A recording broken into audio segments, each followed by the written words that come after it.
For the second half of this week's lecture from Henslin chapter 10, we're going to look at the concepts of age and aging. Much like sex and gender, age and aging are different concepts altogether. The aging concept really is all about the biology involved in getting older and what happens to our bodies and our minds and those kinds of things. The age concept is a social construct. This may be something that is an altogether new kind of thing to think about for yourself, but age really isn't something that is tied to our biology, both in terms of how one culture to the next manages the concept of age, as well as how the concept of age differs from one point in history to another. All of these kinds of things combined to determine what a person's age means to them. More on this, I think, will become a little clearer as we go through this week's chapter. But remember, aging is the physical concept, age is the social construct. Age and gender, these two factors that are covered in this week's learning unit really shape the way people think, act, and feel about other people and also about themselves. It has an impact upon the relationships that we have with other people, and how other people approach us. And age and gender are both used to define roles in every society, and those roles and expectations vary from society to society and at different points in history.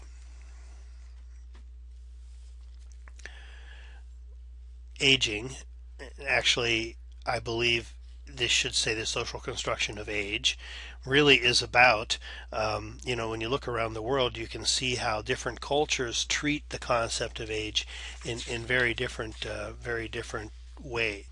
The text refers to the Tiwi tribe. I believe they're from the South Pacific, as I remember correctly, and really kind of looked a little bit about how it is that the Tiwi treat their frail elderly, that females were discriminated against, and in the Tiwi culture, the frail elderly were also even more discriminated against.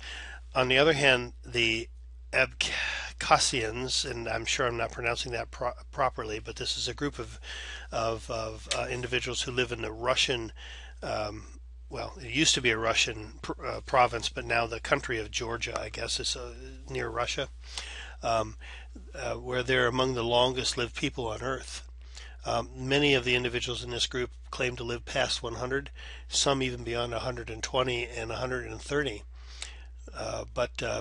There's really no doubt that they live to grow much older than other individuals around the globe.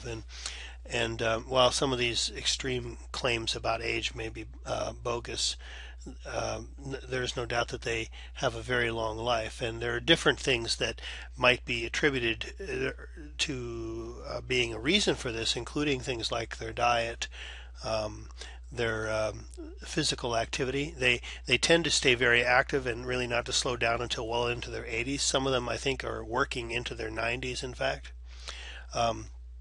And also another factor they think is the a sense of community that this culture has, that from early childhood on, that each individual is integrated into the primary group and stays integrated throughout their lives.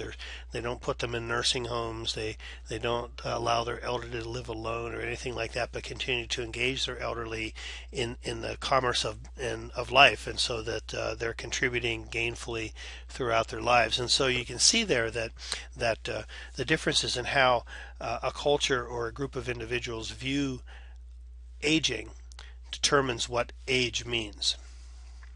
In America, our elderly is growing, our population in general is growing more and more old, and life expectancy has been increasing, of course, ever since the onset of industrialization. Right now, there are more elderly, and there's a lot of concern about the baby boomers, they're called, because the children that were born at the end of World War II and for the first 15 years or so after World War II, when there was an economic boom and a real focus upon having a family together again, wives were kind of pushed back into the home, so to speak, after having been able to work more in World War II. And we're expected to stay home and raise the children. There was a lot of pressure on this what we now think of as the traditional American family, which was really kind of an anomaly in the 1950s and into the early 60s. But when television first came on, so it sort of made that two parent, one working parent home the prototype for the American family, and in a prosperous time. But in any event, these children in that age are now growing and becoming older, and there were a number of children born during this period. This was right before the birth control pill came into popularity, and so there was quite a large population boom during that period of time. And now these individuals are retiring, and there's a lot of concerns about what's going to happen with Social Security and the younger person's capacity to be able to support the elderly as they join the ranks of the dependent population, so to speak, in America. It is society that defines the aging process and what it's like for its members, maybe as much, if not more, than what biology does, as might be indicated by the Agbassians from Georgia. The life expectancy in the United States has increased, pretty dramatically over the last 100 years, and we've been able to survive childhood, and childhood illnesses have been eradicated much more than we had been able to in the past. A degenerative kind of view of aging, the aging process, has come about, so that we begin to see the elderly as individuals who really can't contribute any longer, but are frail and disabled, so to speak, by their aging process. And a lot of this has to do with the fact that the economic system, the type of society that we have, has changed in the last 150 years. When land ownership was the most important thing in an agrarian or agricultural society like we had before the Industrial Revolution, then the elderly person, and more particularly the elderly male, would become vitally important, because this was the person that holds the deed and title to the land that produces the economic benefits for the family. And so the elderly were very revered and respected and turned to for answers to questions. They were considered to be very wise, and the things that they had to say were things that the younger people would pay reverence to and listen to. This has changed quite a bit since the money earning has moved from the home into the community, and the breadwinner is now somebody who brings home a paycheck instead of somebody who owns the land. The elderly become sort of superfluous in all of that, in that type of a system. And now with the technological age upon us, the younger persons oftentimes have access and a hold on information that older people don't grasp and haven't really studied. And so you can kind of see how our value, the value that we place on the elderly person, has really devolved, so to speak, to where now we see them in very negative terms and unproductive and disabled, even though there's a fair amount of evidence that elderly people continue to be very vital in their older years. But just like with gender, our perceptions are more important than what objective facts tell us. And so what we believe, this is that social construct piece that I'm telling you about, that this is what makes the social construct, is our beliefs about men and women, and our beliefs about elderly people and young people. These are the things that become more important in defining these issues than objective facts themselves. And so the result of this is the inequalities that are afforded to both young and old, for that matter, in different ways, develops a sort of an ageism in our society, in many areas of our society, that really blocks them from equal access to privileges and power. Some graphics for you. Here's some graphics about the life expectancy in the United States by year of birth, dating back to 1900. And you can see it's really pretty dramatic when you consider that at the turn of the last century, the the expected age that you would live to when you were born, if you were born in 1900, at that time, if you were a male, was 46 years of age, and for a woman was 48. Whereas today, it is a male is expected to live to nearly 76 and a woman over 80. And so there's quite a difference in age there. You'll also notice that women's life expectancy has increased much faster than males, and that has to do with some improvements in the birthing process and childbirth and that kind of thing, which had been very kind of a potential for being a very deadly process 150 years ago. But with medical advances in that area, a lot of those problems have been resolved. And so this is one reason why women's life expectancy has increased more quickly than males. Here's a graphic that shows you the average age of individuals, I'm sorry, the percent of elderly in the different states around the United States, and you'll see that Alaska is among those that have the lowest percentage of elderly, Florida being the largest, and West Virginia and Maine also having higher percentages of elderly individuals.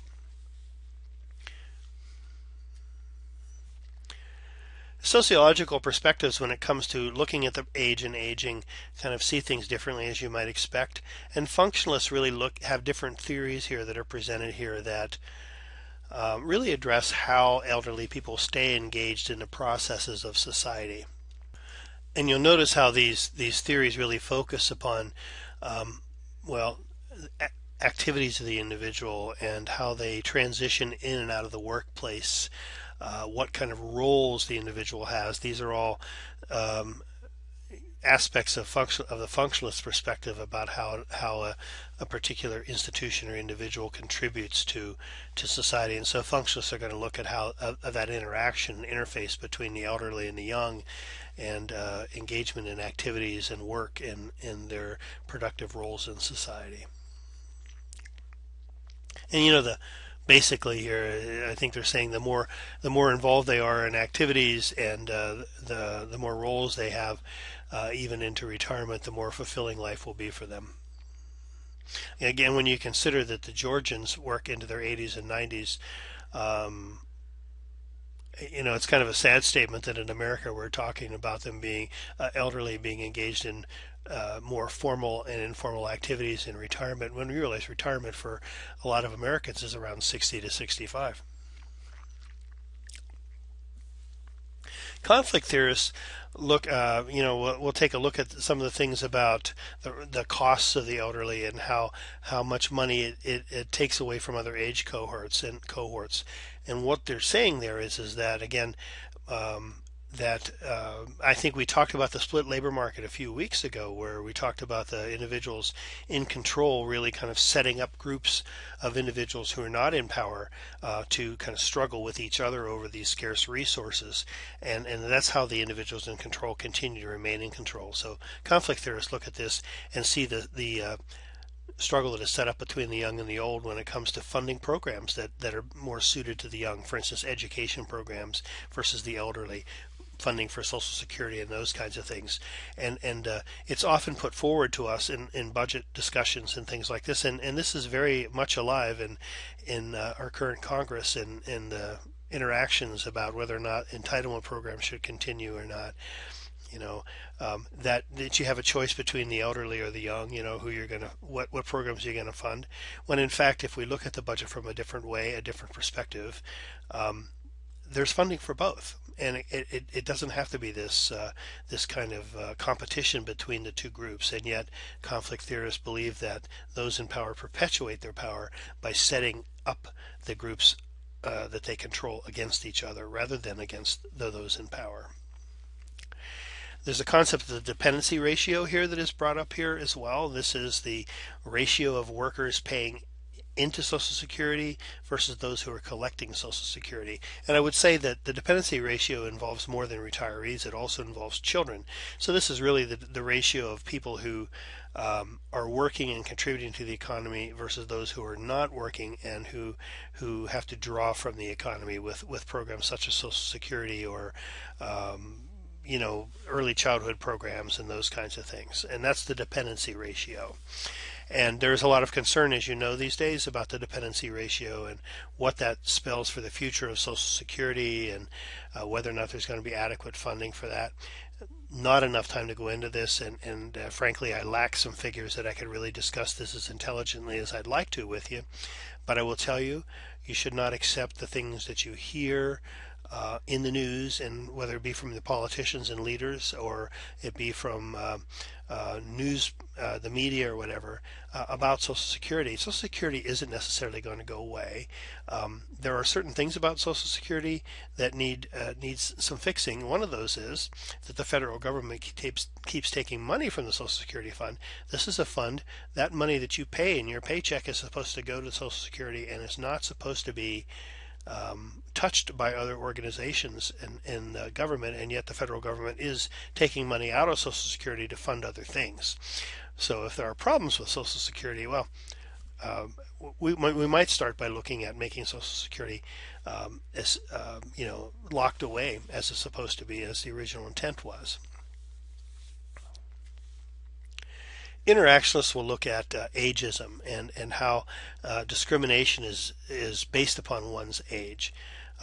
It talks about how the meaning of growing old has changed through the years, as we talked about earlier, moving from an agricultural to an industrial and into a technological society, and that the elderly were seen as much more of an asset in the past than they are today. Today they're more of a liability. That impacts how we interact with the elderly. That impacts how the elderly feel about themselves, and so that's kind of goes on and on from there. A graph about Social Security payments to beneficiaries. I'm not sure really how useful this graph is as I look at this, because one of the things you should consider is that the Social Security Act was established in 1935, and so when you're talking about people drawing benefits in the 1950s, there wouldn't be very many beneficiaries then, because well, people hadn't been paying into it very long. It was still a relatively new system. And so by the 1980, where you start seeing that spike, yeah, by this time you're getting a larger number of retirees that have paid into it for their entire career, and so they're paying in more money. The other thing you have to factor in here is inflation, which is another thing that affects the amount of payments that the $700 billion that they refer to, I think, at around 2005. I couldn't tell you the rate of inflation or anything like that, but I would bet you that's more like, $200 or $300 billion in 1950 terms. And so there are a number of things there that suggest to me that this graph is probably not all that useful, but I put it here nonetheless. Likewise, healthcare costs for the elderly and disabled, you must factor in things like inflation. Medicare and Medicaid started in the 1960s, and again, of course, there's going to be more use for those over time. There have been some changes lately in some of those programs that has increased the pool of eligible applicants, and with the the Healthcare Affordable Care Act, they're probably going to see an increase in these numbers again now. This doesn't necessarily mean it's a bad thing. It just means that this is a larger portion of our federal budget and a larger portion of where your tax dollars go. This is healthcare for the needy and healthcare for the elderly.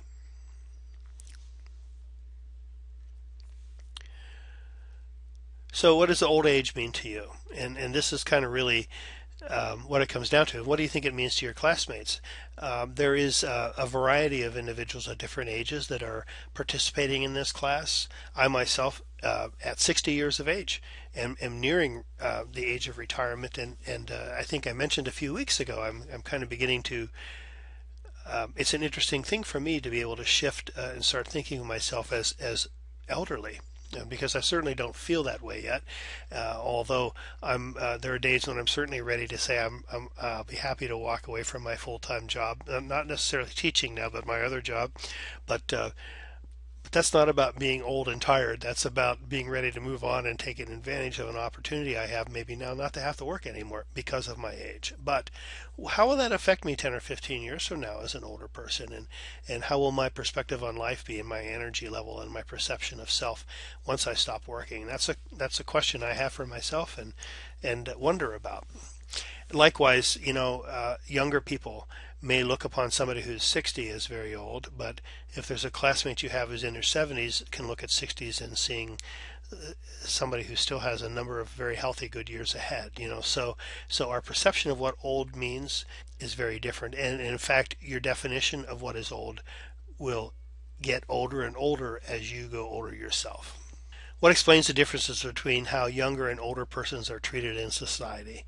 This is the social construct piece of age, and that is the essential question. Why do we see our 65-year-olds as somebody who should be coming out of the workforce when people who live in Georgia, that Russian Republic of Georgia, see people working into their 80s and think nothing about it?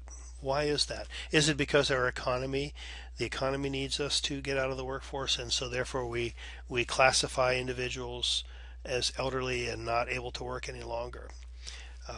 It's very possible that's the case. Likewise, the concept of adolescence and emerging adulthood, these things are new over the last 100 years or so, and the notion that teenagers should be in school full time, compulsory education laws, all established, child labor laws, all established 100 years or so ago. Not so much because we wanted to help our kids, but because we needed them out of the workforce, because we had tough economic times 100 years ago. And so what shapes our definition of age in this society, in this capitalistic society, I would venture to say one of the things that shapes it most seriously is the need to keep the workforce open for younger and middle-aged workers. That, I believe, is the last slide for this week, and so I'm going to say goodbye and then test this out and see if there is another slide or not. But if you have any questions about any of the concepts in gender or age, please let me know, and I'll be happy to try to answer them for you. Otherwise, on to next week.